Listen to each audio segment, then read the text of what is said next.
तो हेलो बच्चों, कैसे हैं आप सभी। आई होप कि आप सभी बढ़िया होंगे और आपकी पढ़ाई अपने अपने घरों में बढ़िया तरीके से चल रही होगी। तो आज हम 12th क्लास की जो इंग्लिश की बुक है उसका सेकंड चैप्टर पढ़ने जा रहे हैं।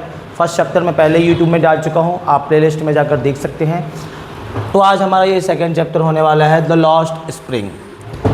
चलो पढ़ते हैं इसको फिर।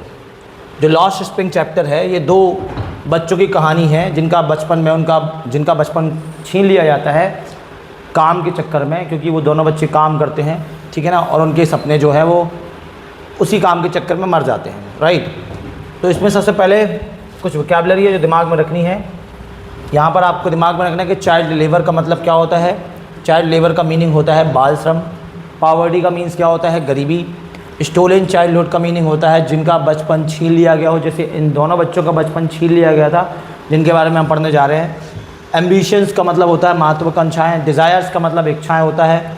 डिप्राइव बैकग्राउंड का मतलब होता है वंचित पृष्ठभूमि जिस पर किसी का ध्यान न गया हो, ठीक है ना, या ध्यान ना दिया गया हो।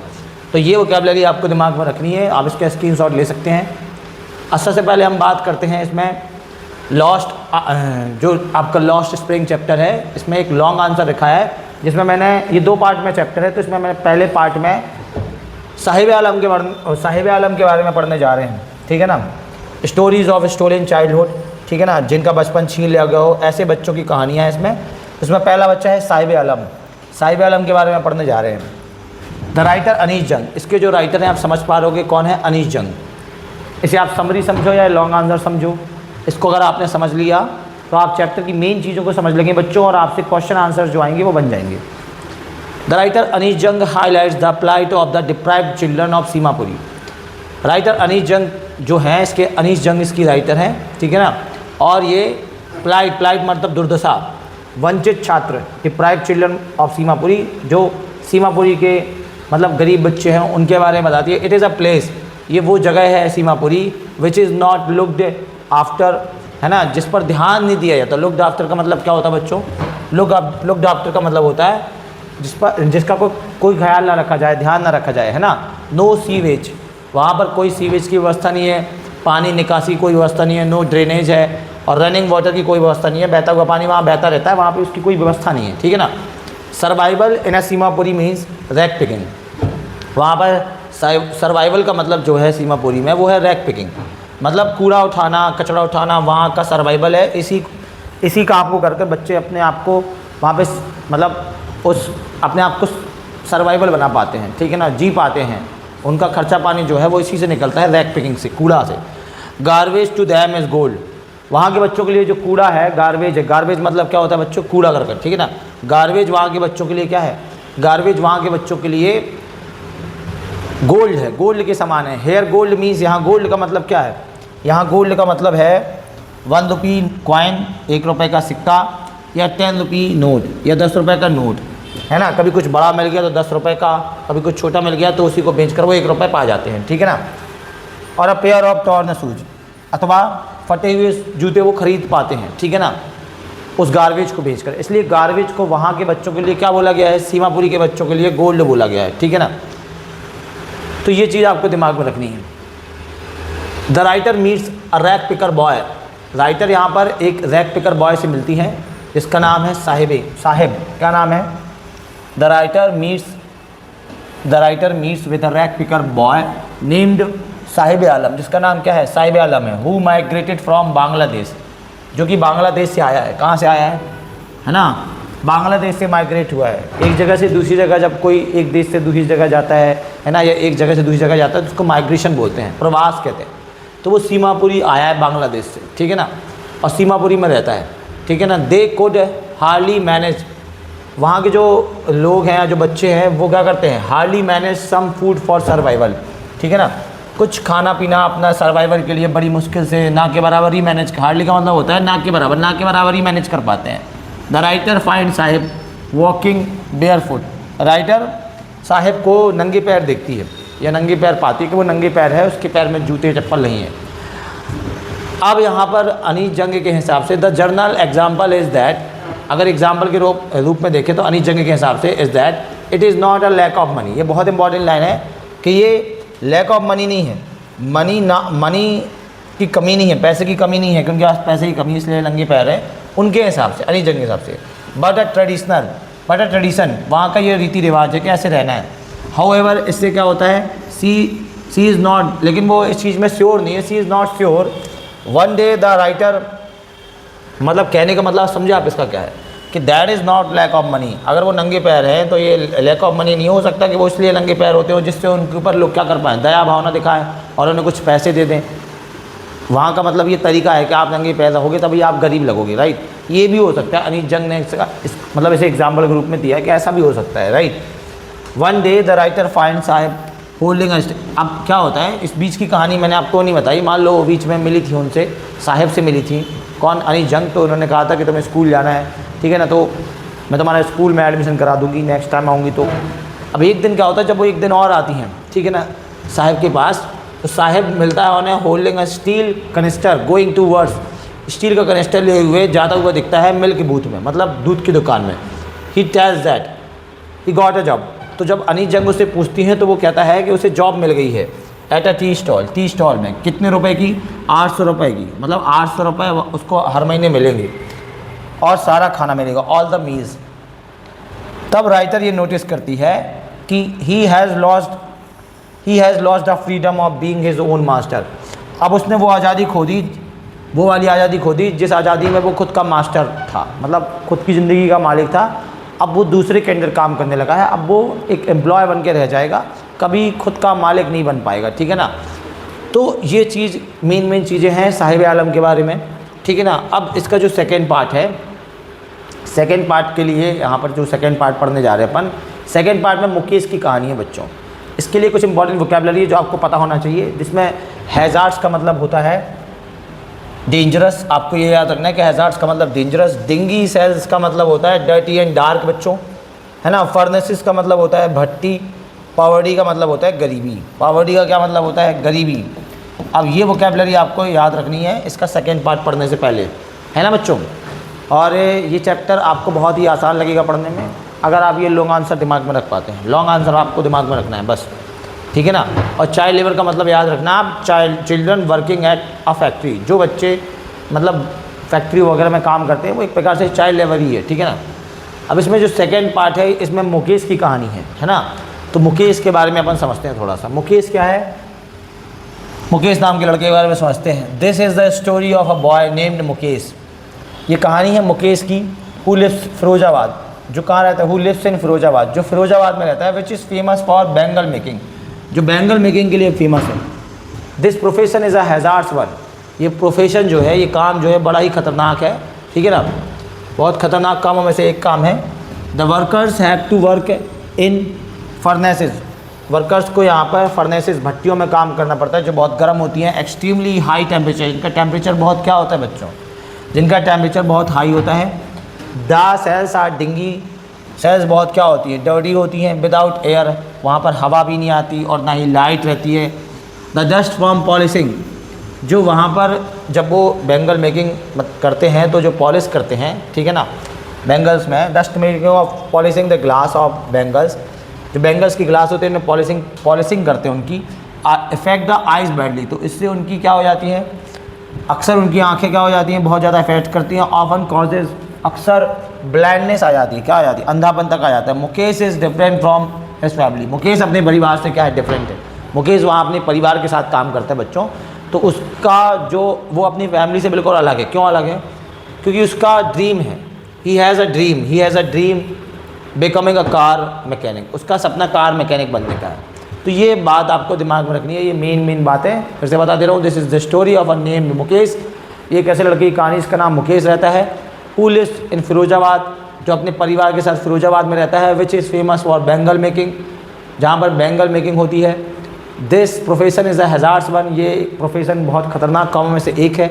The workers have to work in furnaces, workers को काम करना पड़ता है फर्नेसेस में, भट्टियों में। विच है, फर्नेसेस का मतलब ऊपर बताया था मैंने, भट्टियाँ होता है। Which have extremely high temperature, जिनका टेम्परेचर बहुत ज़्यादा होता है। The cells are dingy, cells बहुत डिंगी होती हैं, गंदी होती हैं, उनमें हवा भी नहीं होती, उनमें लाइट भी नहीं होती। The dust from polishing of glass bangles, जो ग्लास बैंगल्स के में मतलब पॉलिश करने पर जो डस्ट होती है वो आइज़ को अफेक्ट करती है, बुरी तरीके से प्रभाव डालती है, बैडली इफेक्ट डालती है। ऑफन कॉजेज, अक्सर ब्लाइंडनेस का भी कारण बनती है, अंधेपन का। Mukesh is different from his family, Mukesh अपने परिवार से क्या है, अलग है। He has dream of becoming a car mechanic, उसका सपना कार मैकेनिक बनने का है। तो ये सब बातें अगर आप दिमाग में रख पाते हो तो आप इसके क्वेश्चन आंसर्स को ईजिली फेस कर लोगे, कोई दिक्कत नहीं होगी आपको, ठीक है ना। आगे देखो थोड़ा सा और है, वो कहाँ जाना चाहता है, गैरेज जाना चाहता है। He wants to go to garage and learn car repairing, और कार रिपेयरिंग सीखना चाहता है। कौन, मुकेश अपना, क्योंकि उसका कार मैकेनिक बनने का है ना, मोटर मैकेनिक बनने का सपना है। द बेंगल मेकर्स, अब बेंगल मेकर्स के बारे में बोला गया है, could not organise them self, ठीक है ना।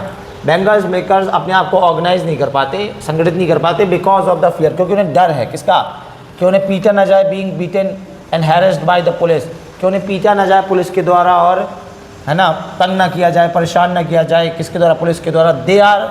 दे आर कंपेल्ड टू लिव, वो मजबूर है, कंपेल्ड का मतलब है मजबूर है, आ मिजरेबल मतलब बहुत ही गरीबी वाली, बहुत ही परेशानियों वाली ज़िंदगी जीने के लिए, ड्यू टू द साहूकार, साहूकार के कारण, क्योंकि साहूकार से उनकी ज़मीनें हड़प लेते हैं, ठीक है, उनके पैसे हड़प लेते हैं। द मिडिल मैन, बीच का जो दलाल होता है, मिडिल मैन है ना, और जो पुलिस है, और जो ब्यूरोक्रेट्स हैं, मतलब दफ्तरशाही लोग हैं, और जो पॉलिटिशियन है, वो सब उनको परेशान करते हैं, और इसलिए वो संगठित नहीं हो पाते उनके डर के चक्कर में। तो ये चीज़ दिमाग में रखनी है आपको। ये वहाँ के लोगों की लाइफ स्टाइल और वहाँ के लोगों का डर बताया गया कि किन से डर लगता है वहाँ के लोगों को, किस वजह से वो संगठित नहीं हो पाते, समझ रहे हो आपको। तो बच्चों अब इसके हम क्वेश्चन आंसर्स को देखेंगे, क्वेश्चन आंसर्स को डील करेंगे।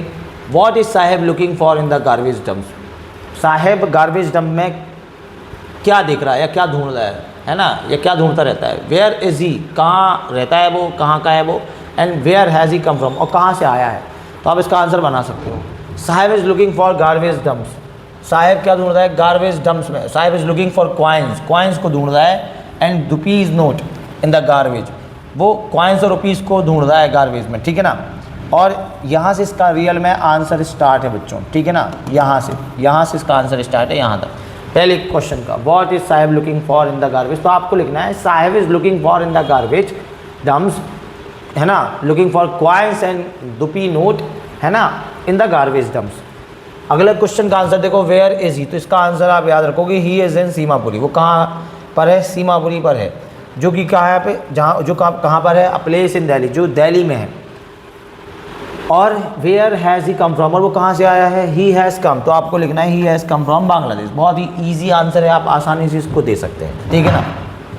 अगला क्वेश्चन देखते हैं बच्चों, what explanation does the author offer for the children not wearing footwear, क्या एक्सप्लेनेशन देती हैं जो अनीश जंग हैं ऑथर इसकी, वो क्या एक्सप्लेनेशन देती हैं कि बच्चे नंगे पैर क्यों होते हैं वहाँ पे, क्यों रहते हैं नंगे पैर, है ना, नॉट वेयरिंग फुटवेयर, क्यों वो जूते चप्पल नहीं पहनते। तो according to him, according to author, author के अनुसार, ठीक है ना, ऑथर के अनुसार, अकॉर्डिंग टू ऑथर, लेखक के अनुसार, इट इज़, देखो मैंने ऊपर बताया था आपको, it is a tradition to stay barefoot, ये वहाँ का मतलब रीति रिवाज ही समझ लो, या वहाँ का तरीका है कि नंगे पैर रहना है। It is not a lack of money, ये पैसों की कमी नहीं है, it is not a lack of money, कोई पैसों की कमी नहीं है, it is not a lack of money.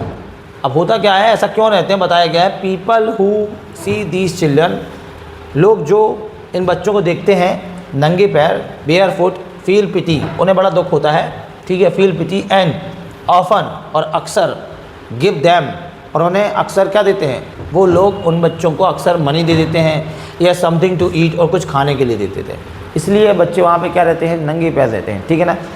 इसलिए बोला है, मतलब ये एक्सप्लेनेशन दिया है ऑथर ने कि ये कारण हो सकता है बच्चों के वहाँ नंगे पैर रहने का, ठीक है ना, बिना चप्पल जूतों के रहने का। Is Saheb happy working at tea stall, क्या साहेब, पूछा गया है क्या साहेब जो है वो खुश है टी स्टॉल में काम करके, एक्सप्लेन, हमको एक्सप्लेन करना है, तो अपन को आंसर लिखना है no, no saheb is not happy for working at tea stall, saheb happy नहीं है टी स्टॉल में काम करके, ठीक है ना, Saheb is not happy working at tea stall. He has, क्योंकि अपना उसने जो फ्रीडम है वो खो दिया, he has lost his freedom earlier even though he was a rag picker, जब वो रैक पिकर था पहले, ठीक है ना, he was the master of his own will, तो वो अपनी इच्छा का खुद मास्टर था, मतलब अपनी ज़िंदगी का खुद मालिक था, वो चाहे जो कुछ कर सकता था, उसका जो मन था करने का वो कर सकता था। बट लेकिन नाउ ही वर्क्स, लेकिन वो अब क्या करता है, now he works under the instructions of tea shop owner, लेकिन अब उसको काम करना पड़ता है, क्या काम करता है वो टी शॉप ओनर के अंडर में, जैसा टी शॉप ओनर बोलेगा वैसा वो करेगा। अब वो खुद का मालिक नहीं रह गया। तो ये आंसर इसका आप इजीली लिख सकते हो। अगला क्वेश्चन देखो क्या है, what makes the city Firozabad famous. कौन सी चीज़ है ऐसी जो फिरोजाबाद को फेमस बनाती है, ठीक है ना।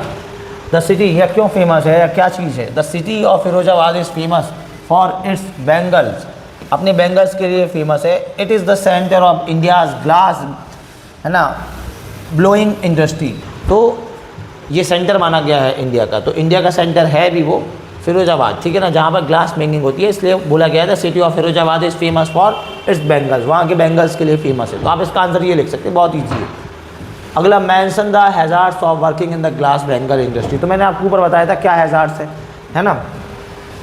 तो आप लिख सकते हो workers have to work near glass, मतलब क्या है, क्या नुकसान है। हैज़ार्ड्स का मतलब क्या है, क्या खतरे हैं या क्या नुकसान है ना, नुकसान है किसमें काम करने के, क्या नुकसान है ग्लास बैंगल इंडस्ट्री में काम करने के।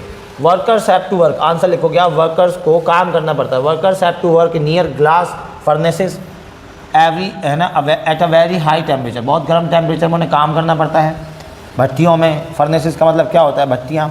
Workers loss their eyesight due to high temperature, workers अपनी आई साइट को भी खो देते हैं कई बार बहुत ज़्यादा हाई टेम्परेचर में, ठीक है ना। डस्ट ऑफ ग्लास पॉलिशिंग, जो ग्लास में, है ना, ग्लास पॉलिशिंग में जो ग्लास पॉलिशिंग की जो डस्ट होती है, ग्लास को पॉलिश करते समय जो डस्ट निकलती है, also cause severe damages to their eyes, कई बार उनकी मतलब आइज़ को भी डैमेज कर देती है, उनकी आइज़ के ख़राब होने का कारण बनती है, ठीक है ना, आँखों के ख़राब होने का कारण बनती है। तो ये है उन ऐसे, मतलब ये नुकसान है ग्लास बैंगल इंडस्ट्री में काम करने के बच्चों।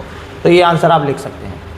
How is Mukesh attitudes, Mukesh का जो व्यवहार है ना, टू हिज सिचुएशन, अपनी सिचुएशन के प्रति, different from that of his family, अपनी फैमिली से कैसे अलग है, ये बताना है कि जो मुकेश का मतलब सोच है या मुकेश का जो व्यवहार है वो अपनी फैमिली से क्यों अलग है। क्यों, यहाँ पे क्वेश्चन पूछा गया क्यों अलग है। एवरीवन, मुकेश के परिवार में, everyone in Mukesh family works in bangle making industry, bangle making industry में उसकी फैमिली काम करती है, हर कोई काम करता है, उसकी फैमिली का हर सदस्य। They have been doing this for generations, और ये काम वो कई जनरेशन से करते आ रहे हैं। But Mukesh has different attitude, लेकिन मुकेश का जो क्वेश्चन है पूछा गया था तो यही, बस Mukesh has different attitude in this matter, इस मैटर में मुकेश का एटीट्यूड अलग है। इंस्टीट्यूट ऑफ वर्किंग इन, वो ग्लास बैंगल मेकिंग में काम करने की जगह, है ना, ग्लास मेकिंग इंडस्ट्री में काम करने की जगह वो क्या चाहता है, ही वॉन्ट, वो चाहता है बिकम अ कार मैकेनिक, है ना, कार मोटर कार मैकेनिक बनना चाहता है, ठीक है ना। तो ये उसका ड्रीम था, लेकिन वो वहाँ काम नहीं करना चाहता। वो काम, देखो पैसा भी कमा रहा है, सब कुछ कमा रहा है, लेकिन वो वहाँ काम नहीं करना चाहता क्योंकि वो अपना सपना पूरा करना चाहता है, खुद का मालिक बनना चाहता है, ठीक है ना। तो ये दिमाग में रखना है आपको आज। What could be some of the reasons, क्या रीजन्स हो सकते हैं, है ना, for the migration of people from village to cities. हमसे क्वेश्चन पूछा गया है कि क्या कारण हो सकते हैं कि लोग गाँवों को छोड़कर शहरों में जाते हैं, ठीक है ना। तो बहुत ईजी से कारण है जो आप दिमाग में रख सकते हो, बहुत ईजी रीजन्स हैं। Some of the reasons for the, ये क्वेश्चन से लिखना है सम ऑफ द, यहाँ से some of the reasons for the migration of people from village to cities are, कुछ कारण हो सकते, कुछ कारण हैं जिनकी वजह से लोग क्या करते हैं, गांव से विलेज से कहाँ जाते हैं, शहरों में रहने जाते हैं। पहला है बेटर लाइवलीहुड, वहाँ पर शहरों में क्या है, अच्छी जॉब्स है इसलिए जाते हैं, गांव में नहीं है। बेटर एजुकेशन, शहरों का एजुकेशन सिस्टम ज़्यादा बेटर है गाँव से, इसलिए भी जाते हैं। बेटर ट्रांसपोर्टेशन की व्यवस्था ज़्यादा अच्छी है शहरों में, गाँव में नहीं है। और बेटर हॉस्पिटल्स, और अच्छे हॉस्पिटल्स हैं गांव की तुलना में, शहरों में अच्छे हॉस्पिटल्स हैं, इसलिए लोग गांव को छोड़कर कहाँ जाते हैं, शहरों में माइग्रेट होते हैं। तो ये सारे आपके इंपॉर्टेंट क्वेश्चन आंसर थे जो आपको दिमाग में रखने हैं इस चैप्टर के बच्चों। आई होप कि आपको ये चैप्टर समझ में आया होगा, बहुत ईजी था, आराम से आप इसके नोट्स बना सकते हैं घर में बैठकर और इसको 2-3 बार देख सकते हैं और आपसे क्वेश्चन आंसर्स भी बन जाएंगे और आपको ये समझ में भी आ जाएगा चैप्टर। बहुत आसान है ये चैप्टर। तो फिर मिलते हैं नेक्स्ट वीडियो में, तब तक के लिए बाय बाय, टेक केयर।